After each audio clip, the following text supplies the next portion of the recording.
My name is Will Inboden. I'm a professor at the University of Florida, and my talk today is on peaceful victory, Ronald Reagan's Cold War strategy. There are two prongs to the argument I'm making in the seminar, and they both relate to President Ronald Reagan's grand strategy in the Cold War. The first is, unlike every previous American Cold War president, Ronald Reagan conceived of the Cold War primarily as a battle of ideas. And he saw Soviet communism as a vile idea that he wanted to see defeated, rather than just a rival nation state to be contained. Of course, he was aware of and mindful of the great power competition aspect of the Cold War as well. And I go into more in depth on that in the book and in the seminar. But that's the first part. The second part is that his strategy combined equal parts pressure and outreach. It was I think, a fairly sophisticated form of coercive diplomacy, where he did want to see the Soviet Union defeated, but he also wanted to keep the Cold War cold. And so that's why I argue that he brought kept both those goals together by pursuing the Soviet Union's negotiated surrender. So he was always committed to negotiations as an off-ramp from preventing the Cold War from turning hot into a war, but they were negotiations designed to bring the Soviet Union's ultimate demise, and that's where the pressure aspect came in, so that the United States could negotiate from a position of strength. I drew quite a bit on my previous career as a policymaker when I transitioned to becoming a scholar studying the history of the Cold War, and certainly in working on this most recent book. There are a few ways that my policy experience came out. The first was, having worked for a president of the United States, I had something of a front row seat for seeing all the different pressures and multiple issues that a president faces every day. The presidential inbox in the Oval Office it's unrelenting, it's overwhelming.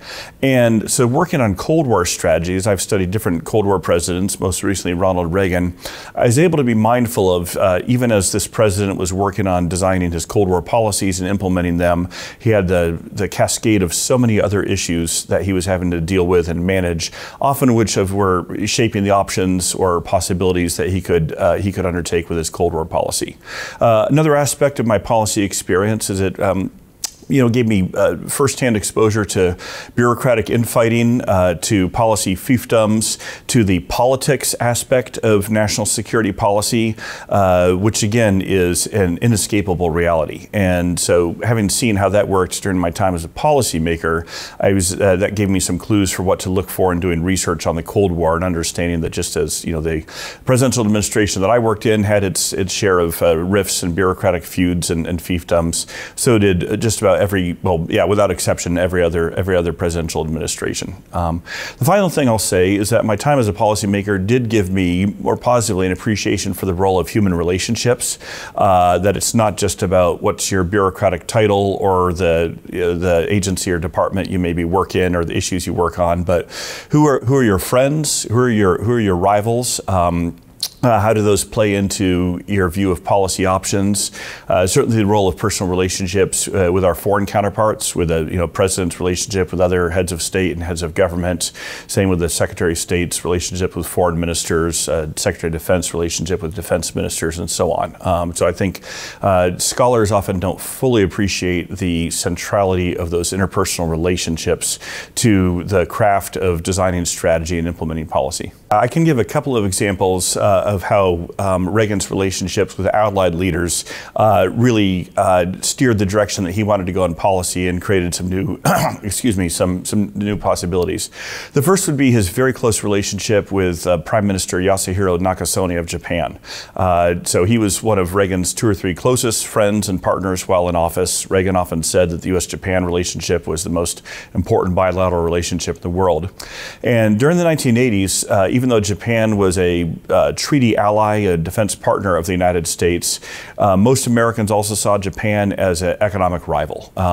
Japanese manufacturing and exports to the United States, especially in automobiles and consumer electronics, were costing a lot of American jobs.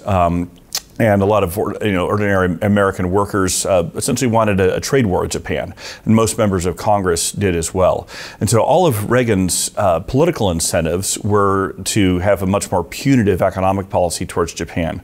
But because of his friendship and partnership with Prime Minister Nakasone, and because President Reagan was trying to get Nakasone to increase Japan's defense spending for them to do more burden sharing rather than free riding on the United States, Reagan strongly resisted those protectionist impulses and resisted slapping more tariffs on Japan and getting in a major trade war with Japan. So that would be one. Another case where Allied leaders, Reagan's personal relationships came in, where his very close friendship with Chancellor Helmut Kohl of West Germany. And when the United States and Reagan was asking Kohl to agree to basing intermediate range American nuclear missiles in West Germany, the West German public was outraged over this. They didn't want those missiles deployed. They worried that it might make them, sitting ducks or targets for a Soviet attack. But because Chancellor Kohl trusted Reagan, because he felt like Reagan had his best interests at heart, because he felt like Reagan was going to be a reliable partner for the United States, he took on tremendous political risk to support the deployment of those American missiles. Almost lost his re-election over that. But again, it was because of that bond that he had with Reagan and that trust that he had. And of course, eventually the deployment of those missiles paved the way for a landmark nuclear arms treaty, the INF Treaty, between the United States and the Soviet Union, which eliminated an entire class of nuclear weapons.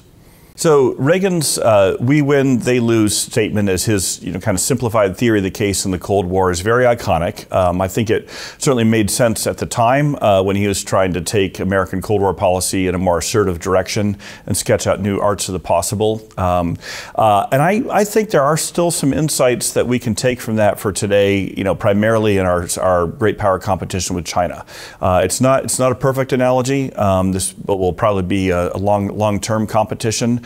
But ultimately, if our view is only of managing it and preventing it from turning into a hot war or minimizing our losses, and again, those are all worthy goals. Over time, I do think if we don't have a broader theory of the case and how this might end well, hopefully end well on terms favorable to the United States, I think we're missing something. And so I do think that I wouldn't put it in quite such simplistic terms now as Reagan did back then, but I do think the basic strategic insight he has there of the possibility of actually prevailing in a great power competition, of a peaceful victory, is possible, and is something that we should still hold on to.